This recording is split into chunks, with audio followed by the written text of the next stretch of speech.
नमस्कार, आप देखना शुरू कर चुके हैं स्टार टीवी बिहार और मैं आपके साथ सरोज सिंह। मतदान खत्म हो चुका है। दूसरे फेज का 122 सीटों पर थी दांव पर, लेकिन इस प्रोग्राम में हम बात करेंगे जमुई, बांका, भागलपुर की 16 सीटों पर। यानी कि जमुई की 4, बांका की 5 और भागलपुर की 7 सीटों पर किसका पलड़ा भारी रहा है। बड़ी कसमकस कुछ सीटों पर हुई है।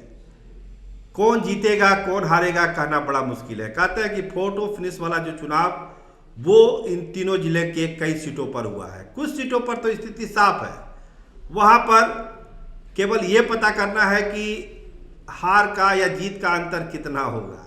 लेकिन कुछ सीटें फंसी हुई है इन तीनों जिले में। तो एक एक करके हम चलेंगे। शुरुआत करेंगे जमुई से, जो जमुई प्रोपर की सीट है। श्रेयसी सिंह जहां से बीजेपी की प्रत्याशी हैं और शमशाद आलम राष्ट्रीय जनता दल से हैं। दोनों के बीच कांटे का मुकाबला होने का लोग अनुमान लगा रहे थे, लेकिन हम लोग शुरू से कह रहे थे कि ये मुकाबला कांटे का नहीं है, लगभग एक तरफा है।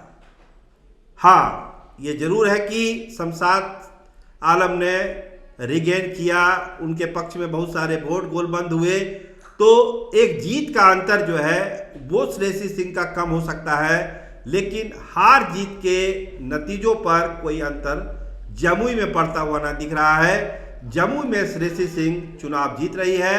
भारतीय जनता पार्टी का खाता एक बार फिर जमुई से ही खुला है जिले में, और श्रेयसी सिंह वो सीट ठीक ठाक अंतर से जीत रही है। आइए बात करिए सिकंदरा सुरक्षित से।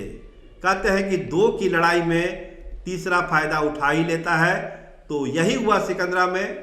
2 की लड़ाई में तीसरे को फायदा हुआ है और हम पार्टी के जो प्रफुल्ल मांझी हैं वो आगे दिख रहे हैं।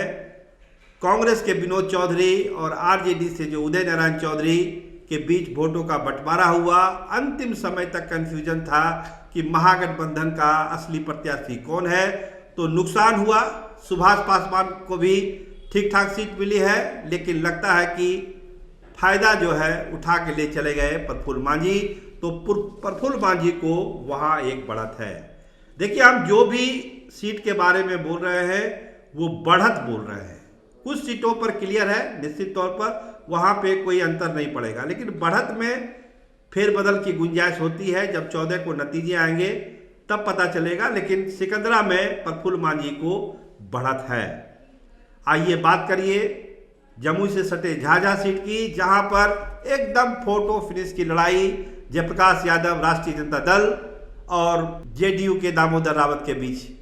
पूर्व मंत्री रहे दामोदर रावत, नीतीश कुमार के भरोसेमंद, लेकिन इस बार जयप्रकाश यादव के आने के बाद लड़ाई बड़ी मजबूत हो गई। उनको उम्मीद थी कि रविंदर यादव के जो पुत्र हैं शिवराज यादव, वो कुछ वोट काटेंगे, ज़्यादा वोट लाएंगे, लेकिन अभी तक की जो सूचना है उससे लगता नहीं कि शिवराज यादव बहुत ज़्यादा यादव वोटों में सेंधमारी कर पाए हैं। तो इसका फायदा जयप्रकाश यादव को मिलता हुआ दिख रहा है, और वहाँ अभी समझिए कि एकदम कांटे की लड़ाई में कोई भी हार सकता है, कोई भी जीत सकता है, और वही स्थिति चकाई में भी है।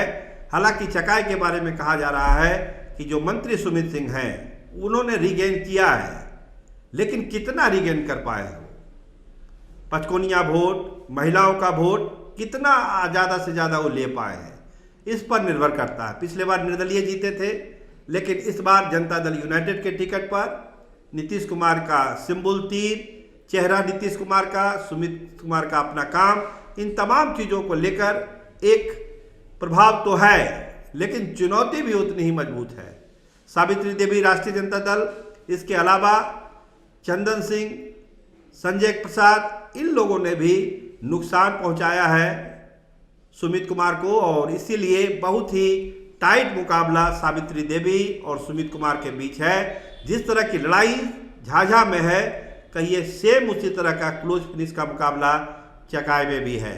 बम्पर वोटिंग हुई है, सब लोग कह रहे हैं कि इसका फायदा मिलेगा किसी न किसी पार्टी को, और चर्चा इसी पर हो रही है कि फायदा महागठबंधन को मिलेगा या एनडीए को मिलेगा, रोजगार वाली पार्टी को मिलेगा या फिर मुआवजा वाली पार्टी को मिलेगा। तो खैर जमुई की चारों सीटों के बाद हम चलते हैं बांका, जहां पर लगता है कि लालटेन काफी अच्छा कर रहा है।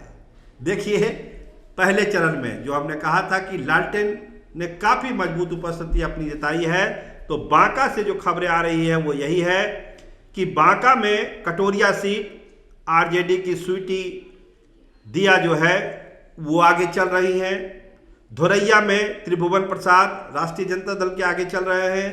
बेलहर में चाणक प्रकाश राष्ट्रीय जनता दल के, मतलब गिरधारी यादव सांसद तो जनता दल यूनाइटेड के हैं, लेकिन अपने बेटे को उन्होंने टिकट दिलवाया है बेलहर से, तो चाणक प्रकाश वहां से आगे दिख रहे हैं। और अमरपुर में एक क्लोज फाइट है, वहां मंत्री जयंत राज हैं, उनका मुकाबला हो रहा है कांग्रेस के उम्मीदवार से। राजपूत वोटर पर निर्भर करता है कि राजपूतों ने कितना भर भर कर वोट दिया है कांग्रेस को। अगर राजपूत वोटों में डिवीजन होगा तो जयंत राज का पलड़ा भारी रहेगा, अगर राजपूतों ने वोट किया होगा तो फिर कांग्रेस प्रत्याशी जो है जितेंद्र, उनका पलड़ा भारी होगा। और बांका में रामनारायण मंडल बीजेपी के उम्मीदवार को बढ़त मिलती हुई दिख रही है।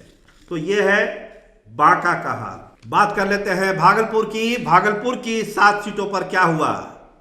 बीजेपी ने जोर लगाया है भागलपुर में, लेकिन कितना जोर लगा है, आइए बात करते हैं भागलपुर प्रोपर की, जहां पर रोहित पांडे भारतीय जनता पार्टी के और अजीत शर्मा, उनकी बेटी ने रोड शो भी किया था, फिल्म की स्टार हैं, सीरियल बनाती हैं, उन्होंने रोड शो किया था। रोहित पांडे फिलहाल बढ़त लिए हुए दिखाई पड़ रहे हैं भारतीय जनता पार्टी की।